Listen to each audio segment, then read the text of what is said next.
Hello, this is Chris Simpson from Merseyside Metal Madness. I'm here at the Metal for Charity event at the Picket in Liverpool. I'm here with Alex Bishop and Anthony Dalton from Megadead. So, Alex, you organised all this. Can you tell us what's going to be happening tonight? Give us some details. Right, well, basically, doors basically open now. And by the looks of it, people start to arrive, so that's good. It's always what we hope for. James Whitehouse Band will be on at 7. They'll be doing 40 minutes of, like, good old blues rock, so that should be good.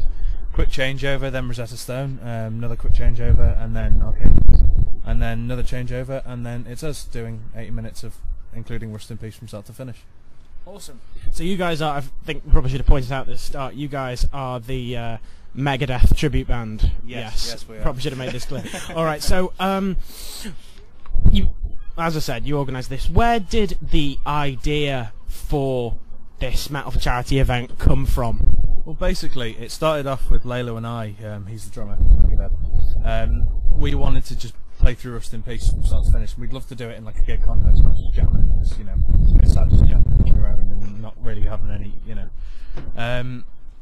So we wanted to do that, and we were trying to think of a meeting to do it, but no one really gives you gigs where you've got long enough to play it. So I thought the only way to do it is to put on a gig myself. So then I started looking into it, and I thought, I'm not actually bothered about making any money off this, so I'd actually like to give all the profits to charity. So then obviously I looked into charity. Sophie Lancaster Foundation obviously kind of stood out, hits home a bit, being a metalhead and all that. So yeah, I decided that, and then I booked bands that I knew, and that I knew I could trust, and I knew, we're putting a good show, so. Alright then, so, question for both of you to answer. Why Megadeth? Love them. Massive influence on my guitar playing. All the guitarists I've had, particularly the current one, Chris Broderick. I think Ant's got a similar deal. Yeah, it'd be the same for me. Like, my favourite guitarist of all time would be Marty Freeman. Because I love his style of playing is amazing, and the music itself is... And his hairstyle. Yeah, and his hairstyle. And Dave has also been a big, massive inspiration to me as well. I've just always been into the heavy type of music, I guess.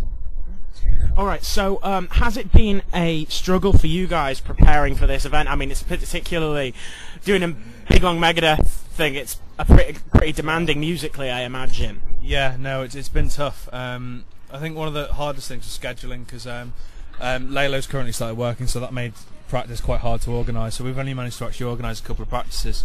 So we've had to put all of this into just a couple of practices. And the songs are difficult. There's loads of starts and stops. The instrumentation is incredibly difficult, so it takes a lot to kind of put it all together. And I think we've got it to a level where we're quite happy to show it, and we're quite looking forward to playing it. How about for you, Ant? Yeah, that's what he said. Fair dues. So, do you guys find that as a tribute band, people are particularly quick to sort of sideline or disregard you as a band? I think it limits your future. I don't think you can ever get beyond playing clubs and things. It's not like you're going to suddenly get signed and then they'll be like, oh, can you just play more Megadeth for us? That's the problem with this kind of band. But the bonus of it is you don't need to have the long slog of getting a fan base. You don't have to establish that, because people go, oh, a Megadeth tribute, we'll see if they're any good. And if you are good, then they'll keep coming to see you if they want to see Megadeth. Fortunately, Megadeth don't play the UK that often. I say fortunately, I hate that. But as a tribute band, that's very good. Alright, so now, back to the sort of event in general. What are your views on the bands that are playing tonight? I think they're brilliant. Can I just point out that one of them is actually standing here watching us, so that's probably that's probably jammed a spanner in the spokes there.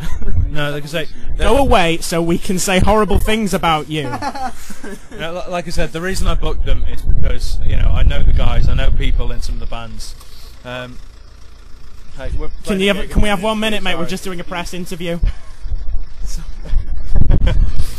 Police just showed up. Your fault again. Well, basically, I know members of a lot of the bands quite well, and I've seen the bands play, so I know they put on a good show. They're really good musically. I really like the music they do, and it was kind of a no-brainer in terms of booking them. I made a list, and they're all top of it. So. Fair dues. Alright, so last question, both of you. Ant, I'll go to you first. How you feeling about this? How you feeling about tonight? You feeling optimistic? Not really. Typical Dave Mustaine attitude there. No, I'm really, really nervous in case my voice goes out, that's all. Okay. Yeah, I do. I'm confident that we'll do a good set, although I'm a little worried about some solos we'll have to improvise through. But, and I'm kind of more. This is the downside of playing in a band and also running the night. I'm really worried. It's turnout I'm worried about, as opposed to I want the set to go really well, but it's come secondary in my mind, which is the problem.